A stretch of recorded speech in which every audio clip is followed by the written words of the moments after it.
In mission together we all join our hands. In mission together throughout many lands. With our hearts united, our voices we raise to God our Creator in glorious praise. Hello friends, this is Reflections, a religious affairs program sponsored by Paducah Cooperative Ministries, where together we do God's work with human hands. Thanks for joining us today. I'm Sky McCracken. I'm substituting today for Karen Winkle and Gregory Waldrop. I'm the pastor of Reedland United Methodist Church. We're glad you're here today. Our guest today is Heidi Suhrheinrich. She is the Executive Director of Paducah Cooperative Ministries. She's the boss. And we're glad to have Heidi here today. Welcome. Thank you very much. It's good to be here. We are going to talk about homelessness in children today. It is a subject that is kind of in the shadows of our society and often overlooked. And we often think of homelessness being in urban areas, but as we realize, it is also very apparent in rural areas. And in looking at statistics of homelessness, the best approximation we can give these days is that approximately 3.5 million people, 1.35 million of them children, are likely to experience homelessness in any given year. And these statistics are staggering to me. And Heidi, one of the things we want to explore today is how Paducah Cooperative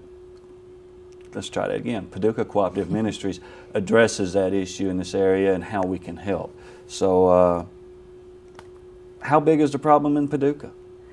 Well, you know, we've really seen the whole face of homelessness change, and what we see in Paducah is very much reflected nationwide. It's a growth in the percentage of families with children that are homeless. It's the fastest growing segment of the homeless population these days, make up about 40% of the homeless population. And I think most of us have always had the stereotypic view of a homeless person as somebody middle-aged, a single person, maybe struggling with alcohol or mental health issues. And truly, I read a report the other day that said, except for during the Great Depression, women and children have never been on the streets in significant numbers as they are nowadays. That was one of the staggering statistics I read in doing a little research, that of all the homeless folks, almost 35% of them now are children, and most of those under the age of 5. That's exactly right, and we have seen that at our shelter. 30% or more of our population has been children. Just to give you an example, last year we looked at all of our admissions for the year 2008, and we had about 332 admissions. 116 of those were children, about 30%. 71 of those 116 were age 5 and under. Goodness. It was just incredible. And about last fall, we really started to see an influx. We had just one single mom after another, all very young, coming into the shelter, and it seemed to us that everybody had 3 kids at that time. Oh my goodness. You know, and they were all toddlers, they were all preschoolers. Right. And it was just, that's when we started to really sit up and say, people need to hear about this, people need to know what's happening. And so this year we've really made our focus to help raise awareness about the plight of homeless children, that the numbers are, as you said, just staggering. As I said earlier, it's inexact science, and the statistics, they usually look at shelters and demands for beds. And one of the things I read in the past 2 decades, the increase in homelessness has dramatically increased, not just by 5 or 10%, but by leaps and bounds. Right. So that tells me that's a problem that's not getting any better. Right. How do people get there? I think that's the question most of our viewers are going to want to know, is that how do people get there? How did life deal them this situation, and how do we help them with it?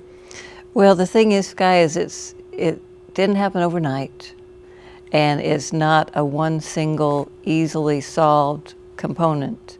There are several factors. Let's look at employment. About mid-'80s is when some of these factories and businesses started to go overseas. It became difficult to earn a wage where you could actually afford housing. Housing costs skyrocketed. At a time when more and more people were needing low-income housing, the number of units started to decline. We started to see more and more single-family households headed by single women.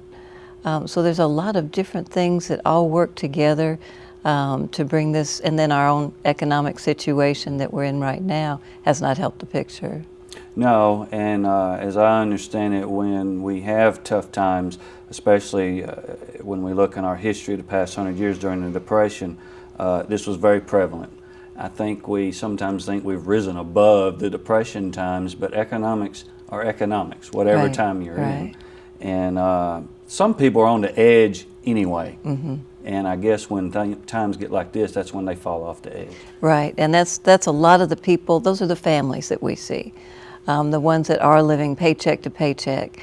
You know, in our community here, a lot of the jobs that we have are service industry jobs. Those are hourly wage jobs, and so often benefits are not included. So often they're kept just below full-time, and so those hours may fluctuate from week to week. There's a lot of things that can happen to a family. The car can break down, the children can be sick and not be able to go to the daycare. You know, I can get sick and don't have sick days, and if I can't make it to work, then I don't get paid, but my rent still is due, and all those other bills still keep coming in. So if I miss a day's worth of work, you know, I can't afford to. Right. It makes it really, really hard, and it doesn't take long to get behind enough where you just fall off the edge and have to start over from scratch. And this is not just for folks who haven't had formal education. I would assume that you've had people who have college degrees. Oh yeah, it can happen to anybody.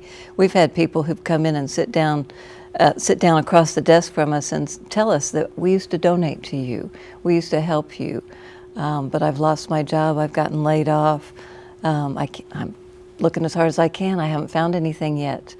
And it can happen to anybody. The other thing is there is a tremendous substance abuse problem, mental health issues.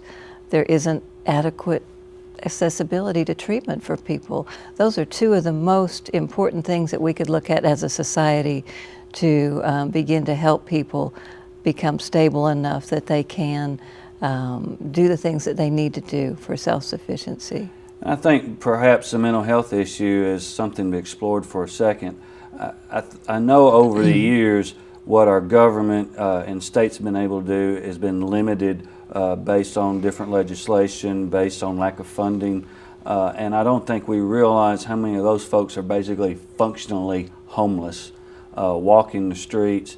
The law or the local police have their hands basically tied on what they can do, and I think here in Kentucky the old saying was, well, I guess worst comes to worst, they go to Western State, but that's not the case No, that's anymore. not the case. Share with our viewers how prevalent a problem that is and how difficult it is to get those folks the help that they need.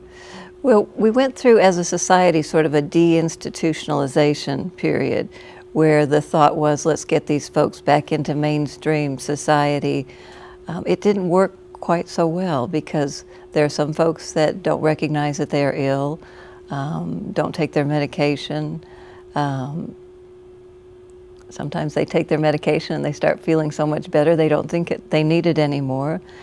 They're very, very unstable, and they really need a structured environment in which to live. If they can't find it, they are roaming the streets. They're going from place to place to place.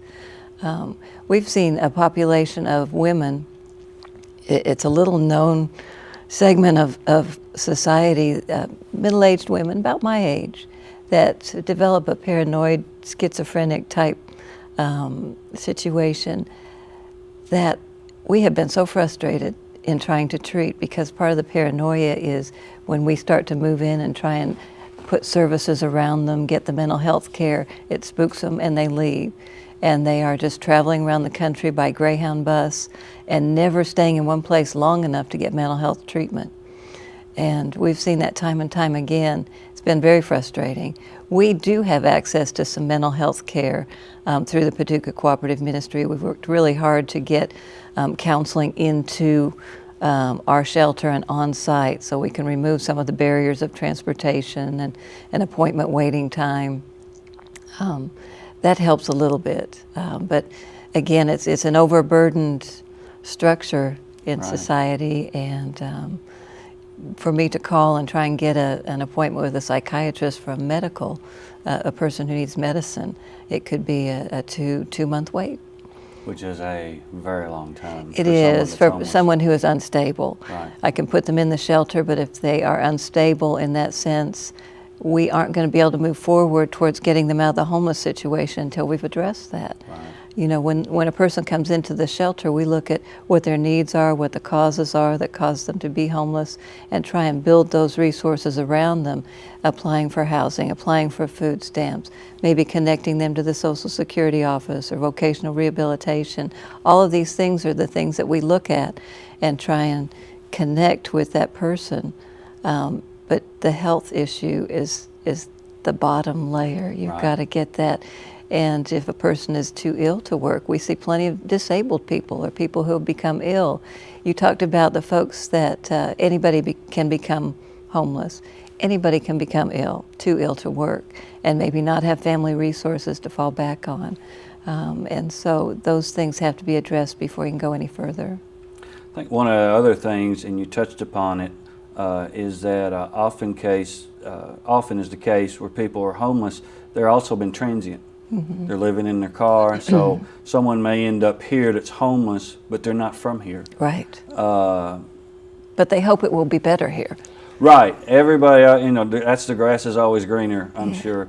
But I think that sometimes kind of taints our understanding of helping people. We might want to help people that are local, but people that are transients, we just want to pass them on to the next town. How many transient folks do you see who are in a homeless situation? You know, when we look at our statistics on a month-by-month basis, probably about half of our population are from outside McCracken County. Now, some of them may be from the Purchase region, maybe from Hickman or Fulton counties where there are no services, and they've come to get to the next closest shelter. But about half of the population has come from somewhere else. Might be Southern Illinois, Right. And one of the things that we mentioned early on in the broadcast was that we think of homeless, the typical or stereotypical homeless person, someone staying under a bridge in an urban area, but I think we need to define homelessness for our viewers. We think of somebody that's living outdoors, but actually homeless people are living in conditions that are less than sufficient, what we would define in society as sufficient. And in rural areas, this is particularly prevalent. And say something about rural homelessness. Well, it is true. There is a difference between urban homelessness and rural homelessness. And our western Kentucky region is a rural area. Number one, they're less visible. All of us think to the big cities that we've traveled and visited where you see homeless folks sleeping on benches or in the parks and so forth, or in the doorways. And so when you come to our area, you don't see that so much, so you may think we don't have homeless people in this area. They're much more invisible. In the rural areas, they tend to stay week to week, day to day on other people's couches. Doubled up. You can stay a couple nights here, you can stay a couple nights there. Some of them are living in their cars. Some of them are living in houses or buildings without utilities. There are a number of families that live week to week in motels, earning just enough to pay the next week's rent on that motel room, but not making enough to ever get out of that situation for the deposit and the utility deposits, first month's rent that would be needed to actually get their own place. And so they're just surviving. Right. I didn't realize until the ice storm and we were feeding families in our church, as several churches in the area were, at least one meal a day, that some of these folks were homeless, but their kids are going to school. Oh, yes. How many? Oh, yes. Is there a guess? There are numbers, and I wish we had those today because it would be another staggering figure. There's actually an individual that works with both the city and the county school system, Cindy Watson. Her job is to be a homeless advocate for any child in a homeless situation to make sure that there are no barriers to that child getting their education. A lot of times we see children who come into the shelter who in one school year have been in 2 or 3 different schools during that school year. So then we're in serious trouble with that generational cycle being perpetuated, because if the kids don't get the education, they're not going to have any better chance when they become adults, and it's just going to continue.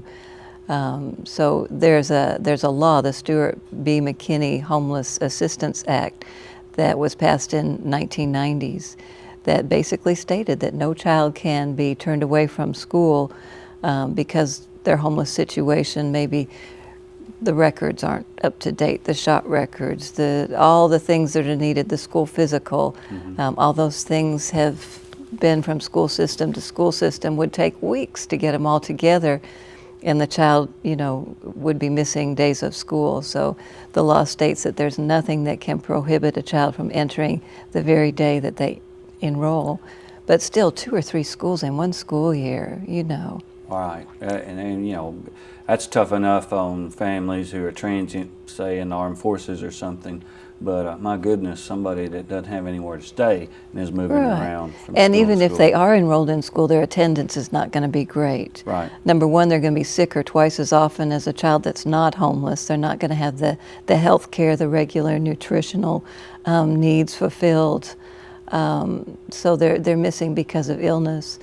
Our families, generally health care is received at the emergency room. When the kids get the flu or tonsillitis or bronchitis, that's their health care option, is the emergency room. Our families, we just see so many scary things, Sky. We see that there's a higher rate of developmental delays in the babies and in the children, up to 4 times. And so one of the things that we've done at PCM that we've been so passionate about, and I talk about all the time because I believe in it so much, is due to our worry about what happens when a child starts kindergarten and is already behind. We have a little program at PCM where we try and address it before they get to kindergarten. Any of the kids that are in that preschool infant stage. And it's number one, educating the parents about the effects of homelessness and how to minimize it. There are things that they can do to make it less traumatic for their children. The second is to assess the child's development. If we've got a 2-year-old, are they on target for a 2-year-old? Are there delays in speech or gross motor skills or things like that? If so, there are interventions that could take place now. And then the third is just helping the parents know, how do you get your child ready for school? What do they need to be learning? How can you do it without any resources? Anything from sorting silverware to colors of socks, and there's just all kinds of silly songs that you could make up to teach numbers and colors and shapes and things. So there's a lot that we can do to work with the parents before the kids get into school. And then once they get into the school system, is just really watching those kids and working with them and making sure they don't fall between the cracks. I guess that would be the double whammy we won't think about, is not just the depressed situation of not having housing, not having food, but just the depressed psychology that is around that would stifle development and, as you said, continue to cycle. So right. And I think most people would just be horrified to know that there are children in school who are homeless. I think they would be surprised. And sometimes when I go out and speak to groups of children, I was at St. Mary's Elementary yesterday, and I talked to them. I said, there may be homeless children right here sitting among you, and they don't look any different from you. You can't tell by looking at somebody that they're homeless. And so it's just, one of our jobs is to educate, to increase public awareness about this is happening, it's real, and there are things that we need to be paying attention to and things that we could do. To go back to the school system, there's a wonderful program in the schools called the Lunch Buddy program. And it's the easiest thing anybody can do to have an impact on a child. The Family Resources Centers have lists of kids that are special needs kids that need a little bit of spotlight, a little bit of extra attention focused on them because of home life or whatever is going on in their lives. They'll set them up with a lunch buddy, a volunteer from the community that'll just come in and have lunch with them once a week and talk to them about their dreams, help them to have a dream for themselves. Talk to them about reading in school, how you doing in school, what's your best subject, and just focus interest and support on the kids. Everybody has to eat lunch, so why not take one lunch day and go have it with a child and make an impact and build a relationship that really could be something that changes things for that child. Another component of homelessness comes from victims of domestic violence. Right. And in some of the literature I've read, a battered woman in particular sometimes has to has to choose between an abusive relationship or being homeless. In fact, in a study, I think 22% of homeless mothers said they had left their last place of residence simply because they couldn't live there anymore and endure the abuse. Right. How often do you see that here in Paducah? Well, we work very closely with the Merriman House Domestic Violence Shelter. In fact, we have some collaborative grants between us, so we refer back and forth and share services. It is very prevalent. In fact, in some of the studies that I looked at recently, we talked about so many of the families are headed up by a single mother. 92% of those single moms have experienced some sort of violence, either as a child or as an adult. That's almost all of them. Goodness. And then many of them go on to self-medicate through drugs and alcohol or sink into depression. They may have gone looking for love in all the wrong places, as the song goes, and then started a family. And so they're the ones with the very small children. And then the children are being exposed to violence at a much higher rate within the family, either violence to themselves or as a witness. Right. And so we've got to look at the emotional toll that this is taking on these children and what it's teaching them. So there really is no simple or caricatured homeless person. All of these factors make every case unique. Yeah, there's a lot of reasons. There's a lot of reasons why a person can be homeless, and usually it's several things interconnected. It may be a person who grew up in an unstable home, experienced violence as a child, started a family too soon, didn't get a good job because they didn't finish high school, started on the drug and alcohol route, then got so depressed at the condition of their lives, maybe getting a job at a fast food restaurant, which isn't going to be enough to support them or their children at 30 hours a week. Mm-hmm. They've got transportation issues, they have child care issues, they have health care issues. It's all intermeshed. So we as a society, we have to realize that it's not going to be a quick fix. Right. And it's not going to be, if we would just do this, everything would be better. We've got to have more low-income housing. We've got to have health care. We've got to have treatment. We've got to have good transportation. We've got to address the needs of the children. And it's all got to be done. It's a holistic picture. And we've got to increase awareness. And we've got to increase awareness. That's where it begins. It's education. What can we do here in the Paducah area to help PCM? Well, we need to be talking about it. We need to be sharing the story as we're doing right now. And then the other is to get involved. Stories will show that it's the relationships that you build that make a difference in other people's lives.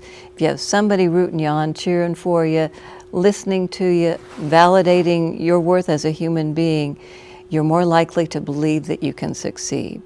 You're more likely to continue down that path and not give up. The Lunch Buddies program that I talked to, that is so easy. Anybody can do that. Anybody can do that. Just coming down to PCM, we'd like to connect you with a single mom that just needs someone to talk to.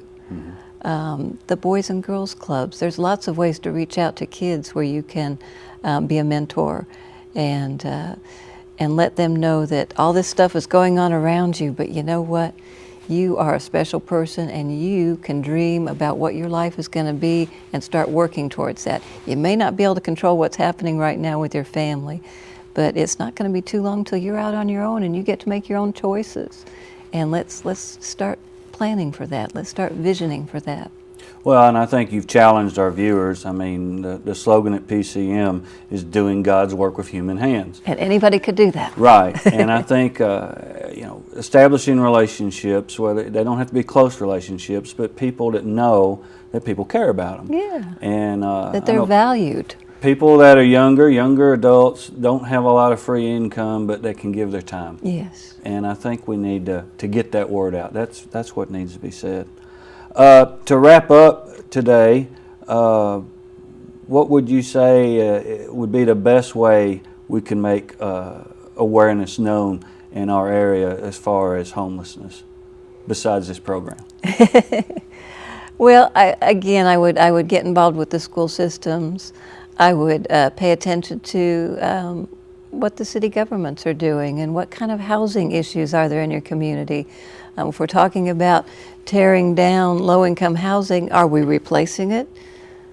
Because if we're not, where are folks going to live? We want folks to be paying attention to us when we go through the fast food restaurants or the drugstore or Walmart, but we've got to think about where these people lay their heads down at night and what kind of housing they're able to afford.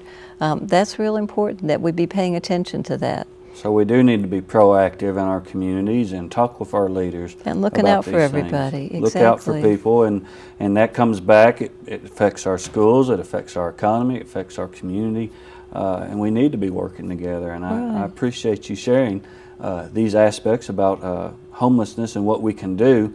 I also think that we also need to let our viewers know that Heidi or any of the other staff at PCM would be glad to come talk to your civic group. Absolutely. Your church.